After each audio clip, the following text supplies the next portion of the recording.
UK के care workers और उनके डिपेंडेंट्स के लिए सेटलमेंट के हवाले से एक बहुत बड़ी खुशखबरी सामने आ रही है। एंडी बर्नम केयर वर्कर्स को नए 10 साल वाले आईएलआर रूल से एग्जेम्पशन देने पर गौर कर रहे हैं, जिससे एग्जिस्टिंग केयर वर्कर्स के लिए 5 साल वाला सेटलमेंट रूट बरकरार रह सकता है। और ये मैं नहीं कह रहा, बल्कि ब्रिटेन के मोतबर अखबार दी गार्डियन ने अपनी एक्सक्लूसिव रिपोर्ट में यह दावा किया है।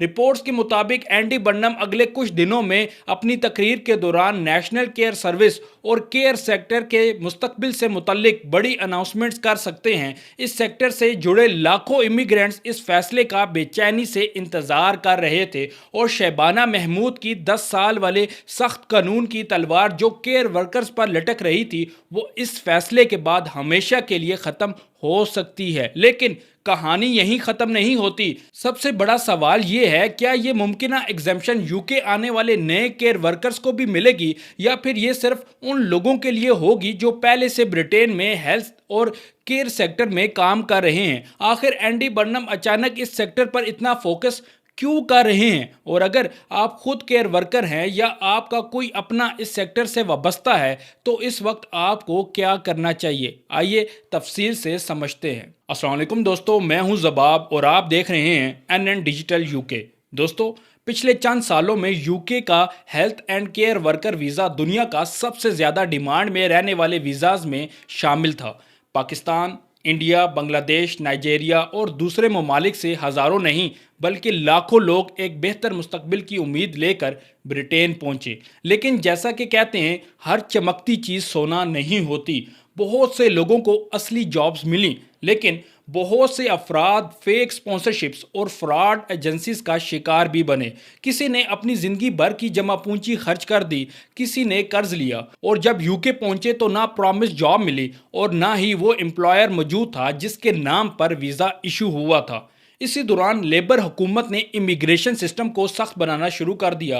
पहले डिपेंडेंट्स पर पाबंदियां आईं, फिर वीज़ा रूल्स मज़ीद सख्त हुए और उसके बाद शहबाना महमूद के प्रपोज्ड इमिग्रेशन रिफॉर्म्स ने केयर वर्कर्स की परेशानी मज़ीद बढ़ा दी। सबसे ज़्यादा फिक्र इस बात की थी कि आईएलआर यानी इनडेफिनेट लीव टू रिमेन का सफ़र 5 साल से बढ़कर 10 साल तक लंबा हो सकता है। ये खबर उन लोगों के लिए किसी बिजली गिरने से कम नहीं थी जो सालों से मेहनत कर रहे थे और अपनी परमानेंट सेटलमेंट का इंतजार कर रहे थे। लेकिन अब तस्वीर का दूसरा रुख सामने आ रहा है।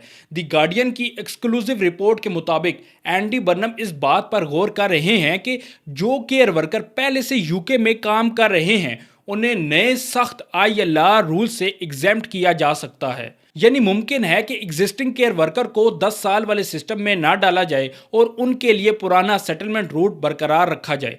यहाँ एक और दिलचस्प बात समझना ज़रूरी है। होम ऑफिस के रिकॉर्ड्स के मुताबिक पिछले 5 सालों में तकरीबन 2 lakh health and care worker visa issue किए गए और उनके साथ हज़ारों डिपेंडेंट्स भी यूके आए।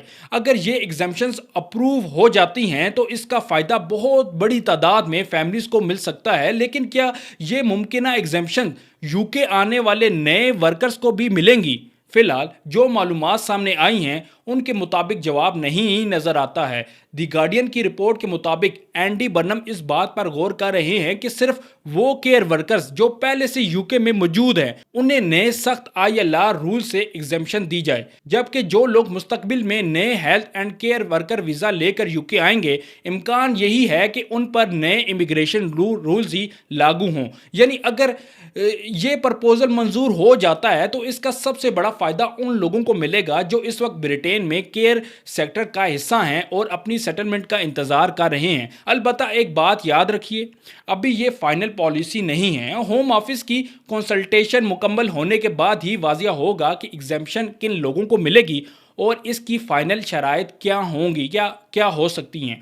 अब सवाल पैदा होता है कि एंडी बर्नम इस सेक्टर पर इतना फोकस क्यों कर रहे हैं। इसकी सबसे बड़ी वजह यूके का सोशल केयर क्राइसिस है। केयर होम स्टाफ की कमी का शिकार है, हॉस्पिटल्स पर प्रेशर बढ़ता जा रहा है, बुजुर्ग अफराद और डिसेबल पेशेंट की देखभाल के लिए ट्रेन स्टाफ की सख्त ज़रूरत है। एंडी बर्नम खुद नेशनल केयर सर्विस कायम करना चाहते हैं और उनका मानना है कि अगर एक्सपीरियंस्ड केयर वर्कर को सिस्टम से निकाल दिया गया या उनका मुस्तकबिल गैर यकीनी बना दिया गया तो पूरा केयर सेक्टर मुतासिर हो सकता है। और बात भी सही है, इसीलिए वो इस सेक्टर के लिए अलग पॉलिसी पर गौर कर रहे हैं। लेकिन दोस्तों, यहाँ एक बात हमेशा याद रखिए, अभी दूध का दूध और पानी का पानी होना बाकी है। ये बात मैं दोबारा से दोहरा रहा हूँ, इस वक्त कोई फाइनल लॉ पास नहीं हुआ। कुछ लोग तो ऐसे समझा रहे हैं कि ये फाइनल लॉ हो चुका है, लेकिन ऐसी कोई बात नहीं। ना ही होम ऑफिस ने ऑफिशियल पॉलिसी पब्लिश की है।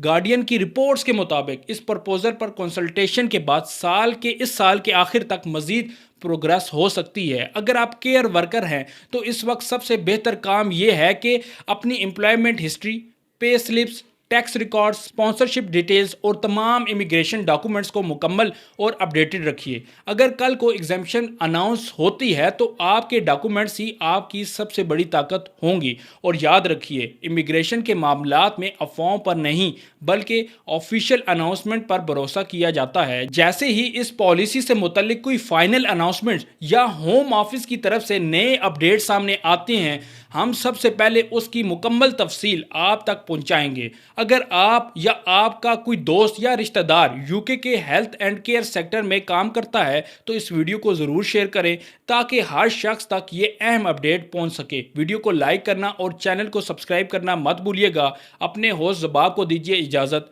अल्लाह हाफिज़।